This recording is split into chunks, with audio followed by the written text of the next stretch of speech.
हाल ही में बजाज फाउंडेशन द्वारा youth eco summit 2024 का आयोजन किया गया। फाउंडेशन के संस्थापक श्री पंकज बजाज ने इस वर्ष का फोकस ई वेस्ट चैलेंज को नेविगेट करना चुना।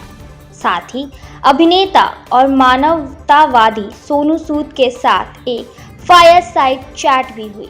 इस कार्यक्रम में लगभग 1800 छात्र शामिल हुए थे। पैनल चर्चा में भाग लेने वाले मुख्य वक्ता के रूप में जाने माने नामों में श्री सुनील पांडे, श्री अरिजीत तालपात्रा, श्री सतीश उपाध्याय, डॉक्टर हरवीन कौर, सरकारी सलाहकार शामिल थे।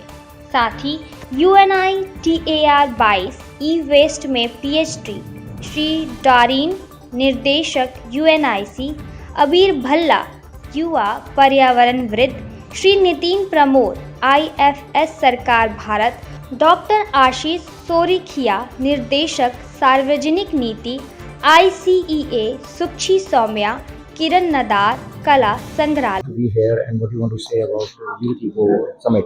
No, I think it's phenomenal. It's a great platform to learn from young kids. You know, I just went there for a while and I saw so many beautiful things that they made, which is kind of very inspiring for us. So today I'm here to learn how you can spread the message of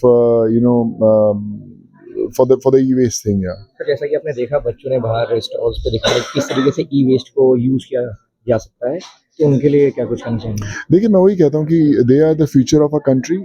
आज technology में जो बच्चों को knowledge है, शायद हम लोगों को भी नॉलेज नहीं। सो आई थिंक हमें उनको फॉलो करना है, उनसे सीखना है कैसे क्या कर सकते हैं। और एज एक्टर्स और media people, so I think we need to spread that message कि जब दुनिया हर चीज़ में व्यस्त है तो इसको इग्नोर मत कीजिए, ई वेस्ट की तरफ ध्यान दीजिए, so that we can have a better world to live in. Sir, मैं खुद एक फिल्म प्रोड्यूस कर रहा हूँ, डायरेक्ट कर रहा हूँ, और अभी जून में आ भी रही है, मई जून के अंदर। फिल्म का नाम है फतेह। उसके अंदर जो हमारा एंटागनिस्ट है, he is a world, it's film based on cyber crime, और उसकी जो पूरी दुनिया ही ई वेस्ट की है। तो मुझे पहली दफ़ा उतना पता चला ई वेस्ट में कैसे कितना जनरेट होता है, मिलियंस ऑफ टन जनरेट होता है, और कैसे इसको रिसाइकिल करना बड़ा ज़रूरी है। सो आई फील कि yes, with the growing technology it's very very important to spread that message, जहाँ पे अवेयरनेस हो आने वाली जनरेशन में, और as communities we should work together to stop the way it's growing now. Of course, I think different minds come together under one roof. They share their thoughts, they learn together, they pledge together to work. So I think these kind of events are very, very important.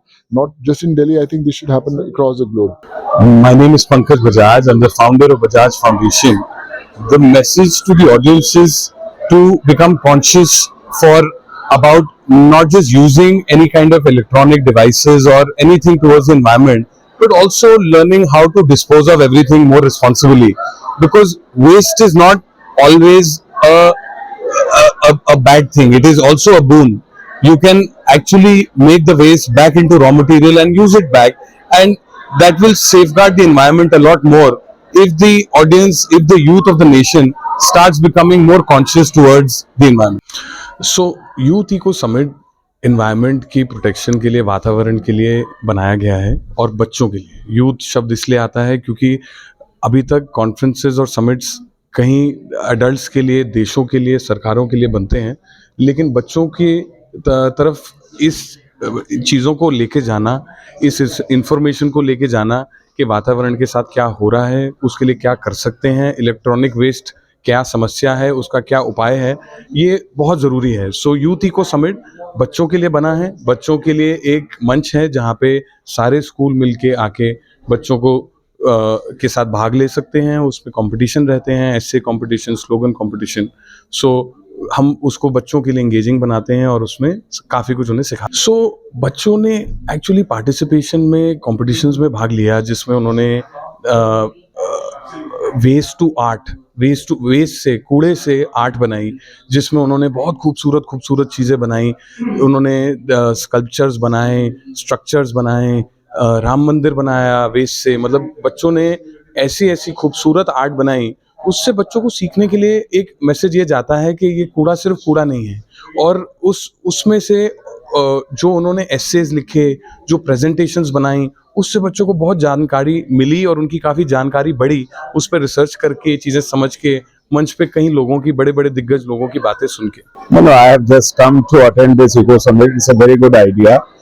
And the youth are the future stakeholder of the country. ये जो summit है, eco youth summit, it's a very good step. School के बच्चे जिस तरह से eco जिस तरह से हमारा जो ई वेस्ट है, this is a very problematic for the environment and the soil and everything, and they are making reuse, refurbish. So this is need of the hours, and I must congratulate the organizers that they have organized this kind of event. Sir, I saw some counters where students show their skills that how can we recycle the waste of e-waste. So what do you want to say about for the So it's a very good initiative that they are refurbishing, reusing the all e-waste item, and this is we must promote these kind of activities all over India.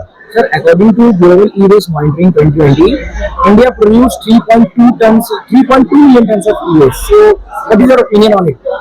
So this, I can't tell you the numbers, but definitely it is a good initiative. As NDMC, 2022 Rule 17, we are too much activities doing about the e-waste, and problem will be solved.